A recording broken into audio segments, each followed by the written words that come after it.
muy buenas. Te invito a estudiar conmigo. Mi nombre es Brenda y en este espacio voy a estar compartiendo mis resúmenes de distintas materias de la UBA y de la Universidad Nacional de las Artes. En este caso, psicología para UBA 21. Súper importante, solamente soy una estudiante, ¿sí? Es como compartir resúmenes o notas de estudio con otros. No quiero educar a nadie, no quiero decirles que las cosas son así o de determinada manera. Por lo tanto, sean críticos, vayan y busquen en las fuentes y si tienen algo que agregar o corregir, déjenlo en comentarios. Así vamos estudiando y aprendiendo entre todos. Muy bien, en el día de hoy vamos a estar repasando el capítulo 1 de la psicología y del ser humano correspondiente a psicología de la conducta de José Blecher. José Blecher, psicólogo y psicoanalista argentino, nos plantea en este capítulo lo diverso e intrincado que puede ser encontrar una definición como tal para el término psicología. Responder a la pregunta ¿qué es la psicología? No es tarea fácil, pues la misma varía a lo largo de la historia dependiendo del objeto de estudio que se elija y el método que aplicará cada corriente o escuela. El objeto de estudio de la psicología, en términos generales, es el hombre, pero lo comparte con otras ciencias, aunque su enfoque será, por supuesto, particular. Por lo tanto, en principio, Blecher propone comenzar por determinar qué no es psicología.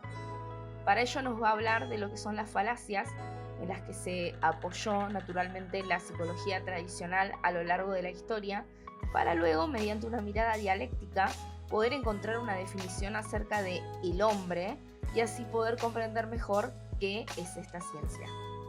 En cuanto a lo que son estas falacias, nos va a presentar por un lado los mitos y por el otro lado las antinomias.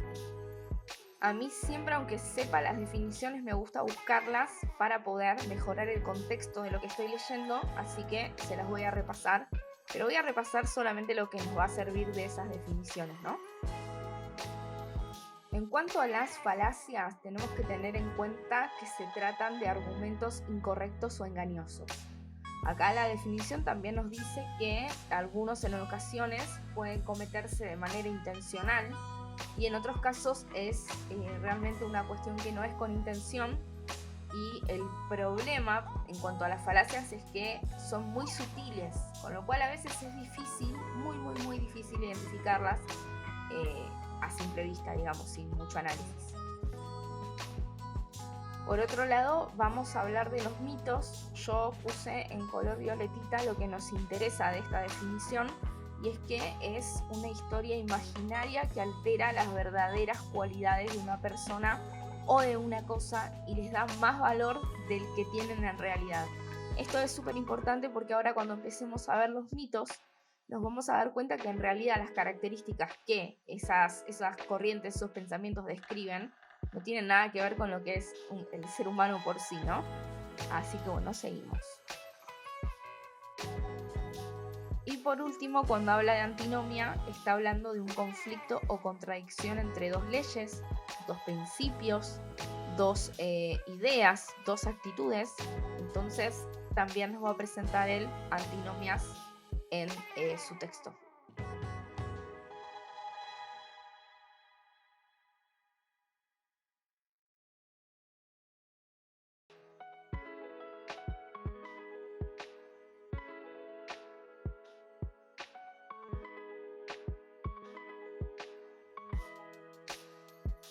Comencemos entonces por el primer mito que nos plantea, que es el mito del hombre natural, el cual habla de un ser humano que posee un estado original que es genuino e ideal, y este estado es precisamente el que se corrompe con la civilización.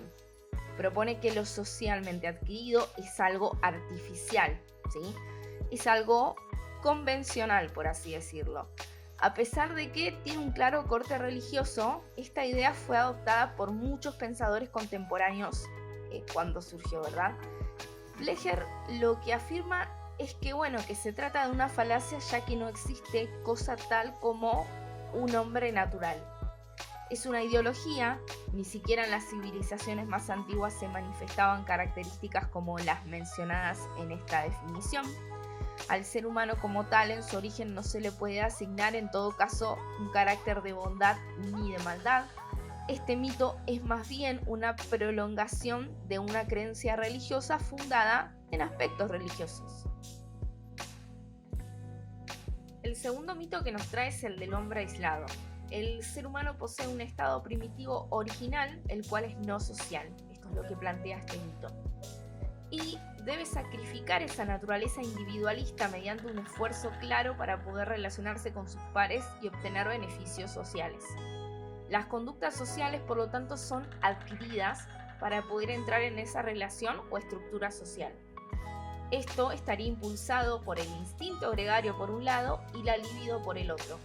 En este caso, la psicología sería el medio por el cual se podría explicar cómo se constituye este proceso. Pero ¿qué pasa? Blecher va a afirmar que se trata de una falacia, dado que el hombre en sí es un producto social.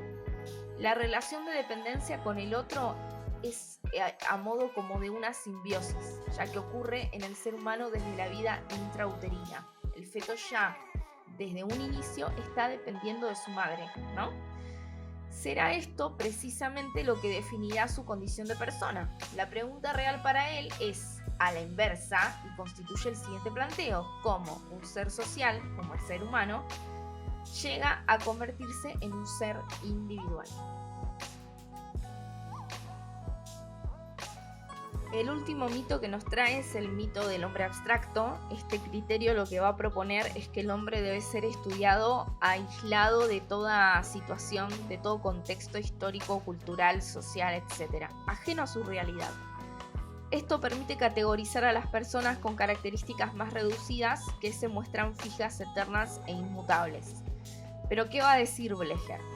Él va a decir que es uno de los errores conceptuales y metodológicos más serios en el que incurre la psicología, el campo de la psicología, que es una falacia, pues descarta completamente las variables sociales y culturales, ¿sí? Y lo que agrega es que se podría considerar una ideología como una herramienta de control donde, citando a Foucault, es despojar a la persona de toda individualidad e intentar homogeneizar de alguna manera la sociedad. Y esta cuestión lo que va a hacer es lograr trascender al campo político y social, ¿sí?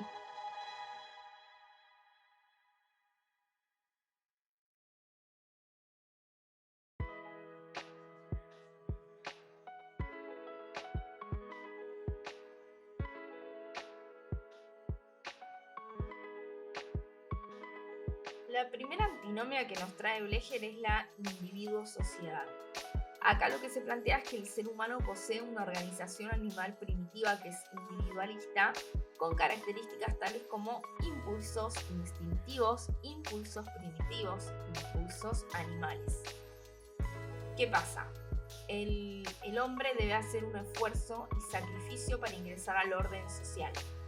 Es la sociedad como tal la encargada de regular o reprimir estos comportamientos y tendencias mencionados. La sociedad lo que viene a hacer es a crear como un marco para poder controlarlos. Serán estas conductas originales las que a su vez producirán desajustes en la organización social, por ejemplo, no sé, los crímenes. Blecher afirmará que se trata de una falsa antinomia que aún impregna la psicología y otros campos científicos. Los seres humanos dependemos del otro y será precisamente a través de esta estrecha relación social que podemos satisfacer nuestras necesidades básicas. La relación entre el individuo y la sociedad es estrecha. Ninguno de los dos regula al otro. Y bueno, la segunda antinomia que nos trae es la innato adquirido, y esto propone que o bien existe lo innato, que se refiere a una naturaleza y sociedad fija e inmutable, hechas de una vez y para siempre, o bien lo adquirido como mejoramiento y progreso de la organización social, compuesto del aprendizaje, lo adquirido, el cambio y el desarrollo. Esto último tomando el aprendizaje y a lo adquirido como los únicos conductores del desarrollo. Blecher nos dirá que es una antinomia que acaparó la concentración de investigadores, menciona también ciertas polémicas, y que acabó estrechamente relacionada a otras antinomias similares. Que esto se acuña en el formalismo, donde hay una falta de comprensión del proceso dialéctico y que hay una lucha social detrás de esto. Por un lado, el fijismo adhiere a todo concepto relacionado con la naturaleza, es decir, con esta sociedad fija e inmutable, y por el otro el progresismo, con toda corriente que pusiera énfasis en el aprendizaje, lo adquirido, el cambio, el desarrollo.